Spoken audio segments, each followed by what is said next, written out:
இப்ப என்னுடைய கைரேகையை வச்சு என்னுடைய குடும்பத்தாருடைய பொது பலன்களை சொல்ல முடியுமா சார்?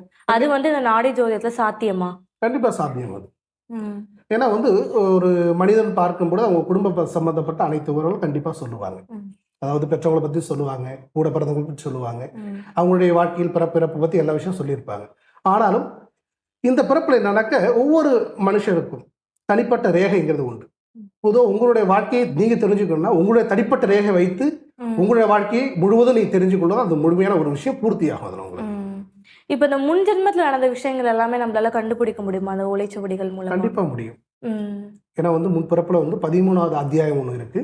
அது வந்து சாந்தி அத்தியாயம்னு சொல்லுவாங்க. அந்த அத்தியாயங்களை எடுத்து படிக்கும் பொழுது உங்களுடைய முற்பிறப்பினுடைய பலன் என்ன, அதாவது முன் ஜென்ம நீங்க எங்க பிறந்தீங்க, எங்க வாழ்ந்தீங்க, யாராருக்கு குழந்தையா பிறந்தீங்க, அது ஆணா பெண்ணா, அந்த பிறப்பில் நீங்க செய்த நன்மை என்ன, பாவம் என்ன, அந்த பாவத்தின் அடிப்படையில் இந்த பிறப்புல உங்களுக்கு ஏதாவது தடைகள் ஏற்படுதா, சில நன்மை ஏற்படுதா, அதனால் வரக்கூடிய சில சங்கடங்கள், குறைபாடோ, கர்மாவினுடைய அந்த தீமை போக்க ஏதாவது வழி இருக்கான்னா அதுல வந்து அதை தேடும்போது தான் அது கிடைக்கும். அது இப்போ வந்து முன் ஜென்மத்துல கர்மா போக்குறதுக்கான பரிகாரங்கள் எல்லாமே நீங்க சொல்லுவீங்களா சார்? அதான் முன்னாடியே சொன்னோம் இல்லையா, உங்களுக்கு வந்து அந்த சுவடி எழுது, ஏன்னா எல்லாருக்கும் அது எழுதப்படலாது.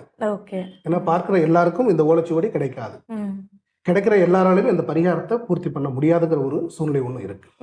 அதெல்லாம் மீறி செய்யும் போது அதனுடைய பலன்கள் அவங்களுக்கு முழுசா வந்து சேரும்.